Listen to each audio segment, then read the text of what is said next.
শ্রাবণ মাসের চতুর্থ সোমবারে আমি কিভাবে বাবা ভোলানাথের পুজো দিলাম আর কোথায় বা পুজো দিতে গেলাম সেটা নিয়েই থাকছে ভিডিও। হ্যালো এভরিওয়ান, চলে এলাম নতুন একটা ভিডিও নিয়ে। চতুর্থ সোমবারের দিনে আমি কিন্তু সকাল সকাল ঘুম থেকে উঠে স্নান সেরে ঠাকুর ঘরে চলে এলাম পুজো দিতে।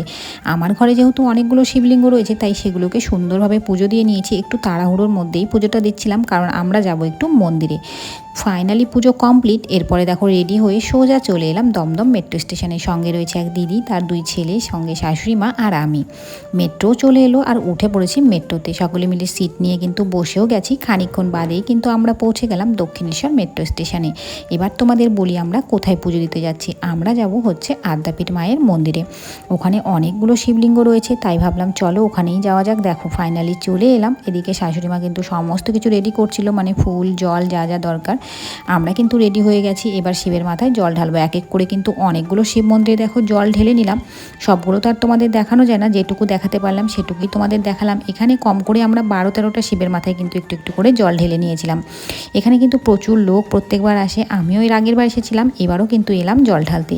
বেশ ভালো লাগছিল। দেখো ওরাও জল ঢেলে নিল। জল ঢালা কমপ্লিট হয়ে গেছে। এবার কিন্তু ধূপ দেখিয়ে নিলাম সমস্ত শিবলিঙ্গগুলোতে। এরপরে কিন্তু আমরা চলে যাব কুপন কাটতে, মানে যেখানে প্রসাদের কুপন দেওয়া হয় সেখানে। দেখো ফাইনালি চলে এলাম। শাশুড়ি মা এখানে দাঁড়িয়ে রয়েছে। এখানে কিন্তু কুপনের দাম ছিল 80 টাকা। দেখো ভেতরে হয়তো কোনো প্রোগ্রাম ছিল তাই অনেকগুলো স্টুডেন্ট একসাথে কিন্তু বেরিয়ে আসছিল।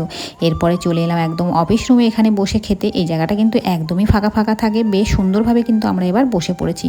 দিয়েছিল পোলাও, সাথে ছিল কিন্তু দেখো এই গরম গরম বেগুনি, আর রয়েছে খিচুড়ি, সবজি, ভাত, ডাল, চাটনি, মিষ্টি সবটাই ছিল। খাওয়া দাওয়া কমপ্লিট করে, হাত ধোয়া কমপ্লিট করে এবার কিন্তু ভাবলাম একটু বসা যাক। প্রচণ্ড রোদ গরম ছিল বাইরে। এখানে রয়েছে একটা অনেক বড় গাছ, যে গাছের তলায় কিন্তু আমরা সবাই মিলে বসে এখানে কিন্তু একটু রেস্ট নিয়ে নিলাম। এবার কিন্তু মন্দির থেকে আমরা বেরিয়ে যাব। আদ্যা মায়ের মেন মন্দির কিন্তু খুলবে অনেকটা লেটে, তাই কিন্তু মায়ের মন্দির আর দর্শন করা হলো না। এবার কিন্তু আমরা বাইরে বেরিয়ে যাচ্ছিলাম।